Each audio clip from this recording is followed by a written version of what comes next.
பார்த்து கொண்டிருப்பது 24 நியூஸ் தமிழ்.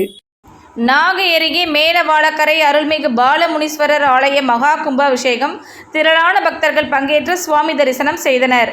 நாகப்பட்டினம் மாவட்டம் திருக்குவளை அடுத்த மேலவாழக்கரை கிராமத்தில் பழமை வாய்ந்த பாலமுனீஸ்வரர் ஆலயம் அமைந்துள்ளது. இவ்வாலயத்தின் மகா கும்பாபிஷேகம் இன்று நடைபெற்றது. கும்பாபிஷேக விழா நேற்று கணபதி ஹோமத்துடன் தொடங்கியது. தொடர்ந்து லட்சுமி ஹோமம், யாகசாலை பூஜைகள் நடைபெற்று பூர்ணாகுதி நடைபெற்றது. இன்று 2ஆம் கால யாகசாலை பூஜைகள் நிறைவு பெற்று கடம் புறப்பாடு நடைபெற்றது. மங்கள வாத்தியங்கள் முழங்க சிவாச்சாரியர்கள் கடத்தை சுமந்து அந்த கோபுர கலசத்திற்கு புனித நீர் ஊற்றப்பட்டு மகா கும்பாபிஷேகம் நடைபெற்றது. அதனைத் தொடர்ந்து புனித நீர் பக்தர்கள் மீது தெளிக்கப்பட்டது. தொடர்ந்து பாலமுனீஸ்வரருக்கு மகா தீபாராதனை காண்பிக்கப்பட்டு சிறப்பு அபிஷேகம் நடைபெற்றது. இதில் சுற்றுவட்டார பகுதிகளைச் சேர்ந்த திரளான பக்தர்கள் பங்கேற்று சாமி தரிசனம் செய்தனர்.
எல்லோரும் குடமைக்கு தரிசிக்கும்படி கேட்டுக்கொள்கின்றோம்.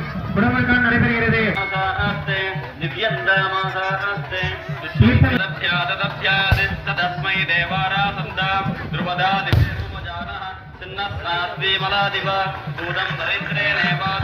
தெளிக்கப்படுகிறது.